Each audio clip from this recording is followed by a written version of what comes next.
70-80% চিকিৎসালয় বৰ্তমান সময়ত আমাৰ ৰাজ্যত ফাংফুং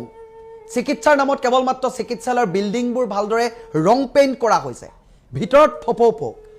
আগফালে মাৰুদাং পিছফালে ধুবাংবাং তেনেকুৱা ধৰণৰ কামবোৰ বৰ্তমান সময়ত চলি আছে আপুনি ডক্টৰে প্ৰেছক্ৰিপশ্যন লিখে তাত কিন্তু যিখন প্ৰেছক্ৰিপশ্যন লিখিব ফাৰ্মাসীত মাত্ৰ এটা এন্টিবায়োটিক আপুনি লাভ কৰিব 10টা মান আপোনালোকৰ 20টা মান আপোনালোকৰ দৰৱ লিখি দিব এটা মাত্ৰ মেডিকেলত লাভ কৰিব বাকি গুটেই কেইটা আপুনি বাহিৰৰ ফাৰ্মাসীৰ পৰা কিনিব লাগিব হেয়া হৈছে চিকিৎসালয়ৰ উন্নয়নৰ নমুনা আপোনাৰ এক্সৰে কৰিব দিব এক্সৰে মেডিকেলৰ ভিতৰত ৰিপৰ্ট পাবলৈ হয়তো আপুনি 2 সপ্তাহ ৰব লাগিব এক্সৰে মেচিন বেয়া আপুনি বাহিৰত কৰিব লাগিব আল্ট্ৰাসাউন্ড কৰিব দিব হে একে দখা আপুনি ৰব লাগিব যদিও আপুনি আয়ুষ্মান কাৰ্ডৰ সুবিধা লাভ কৰে তেতিয়া হলে হয়তো হেইফালে ৰোগীৰ আপোনাৰ জীৱন শেষ হ'বগৈ আপুনি লাইনত ৰৈ থাকোতে টেষ্ট ৰিপৰ্ট দিবলৈ লওঁতেই আপোনাৰ ৰোগী ইফালে যাবগৈ আমাৰ দৰে ব্যক্তিসকলক কোনেও গুৰুত্ব আৰোপ নকৰে সাধাৰণ জনতা কোনেও গুৰুত্ব আৰোপ নকৰে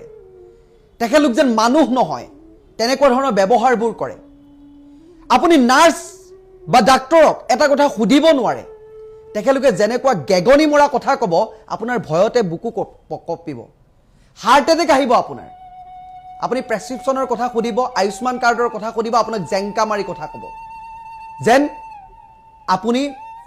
মানুহ নহয় তেনেকুৱা ধৰণৰ ব্যৱহাৰবোৰ কৰে আমাৰ ৰাজ্যৰ চিকিৎসালয়সমূহত আমাৰ ৰাজ্যৰ চিকিৎসা ব্যৱস্থাটো একেবাৰে ধ্বংসপ্ৰাপ্ত মেডিকেল কলেজবোৰ নামত চিকিৎসা আৰু চিকিৎসালয়ৰ নামত কেৱল মাত্ৰ বিল্ডিংবোৰ ডাক্তৰ নাৰ্ছ আৰু অন্যান্য সা সুবিধাবোৰ শূন্য চৰকাৰে অবাবতে ৰাজকোষৰ ধন পানীত পেলাই আছে কথাবোৰ ৰাইজে উপলব্ধি কৰি সকলোৱে প্ৰতিবাদ কৰাটো অত্যন্ত প্ৰয়োজন বৰ্তমান সময়ত ৰাজ্যত যি কেইখন চিকিৎসালয় আছে সেই কেইখন চিকিৎসালয় পূৰ্ণাংগ কৰি ৰাইজৰ সেৱাৰ বাবে উৎসৰ্গা কৰক চৰকাৰে বৰ্তমান সময়ত আমাৰ ৰাজ্যত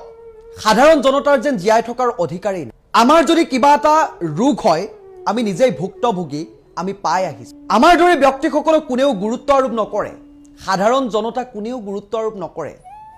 তেখেতলোক যেন মানুহ নহয় তেনেকুৱা ধৰণৰ ব্যৱহাৰবোৰ কৰে আপুনি নাৰ্ছ বা ডাক্তৰক এটা কথা সুধিব নোৱাৰে তেখেতলোকে যেনেকুৱা গেগনি মৰা কথা ক'ব আপোনাৰ ভয়তে বুকু কঁপিব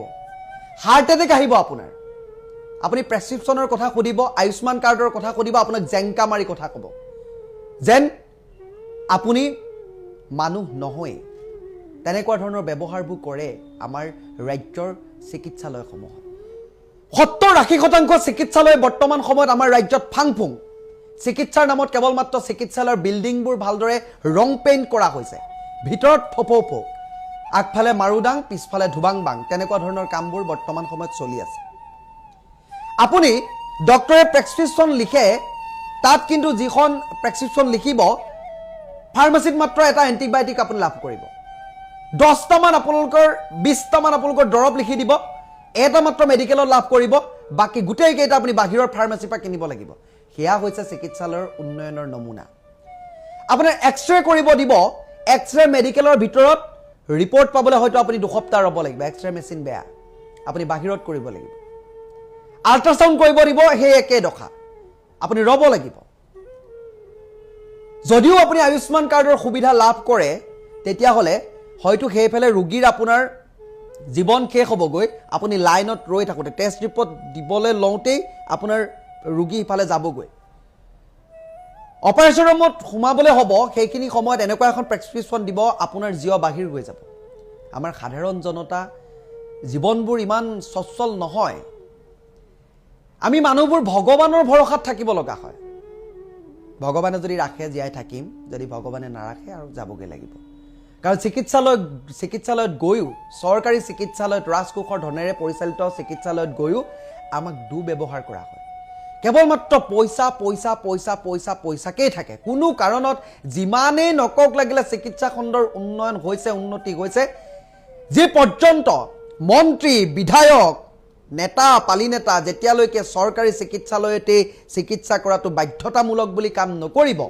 সেই পৰ্যন্তলৈকে এই আমাৰ চিকিৎসালয়বোৰৰ ব্যৱস্থা উন্নত নহ'ব কাৰণ তেখেতলোকে যেতিয়া তাত চিকিৎসা কৰিব তেখেতলোকে অট'মেটিকলি ছিষ্টেমবোৰ ভাল কৰিব তেতিয়াই হয়তো আমাৰ সাধাৰণ জনতাই এক্সৰে ৰিপৰ্টটো একেদিনাখনেই লাভ কৰিব আল্ট্ৰাছাউণ্ডগ্ৰাফি ৰিপৰ্টটো একেদিনাখনেই লাভ কৰিব এটা ৰিপৰ্টৰ বাবে দিনৰ পাছত দিন মেডিকেল দৌৰি থকা এই পৰ্যায়টো হয়তো বন্ধ হ'ব কেতিয়াবা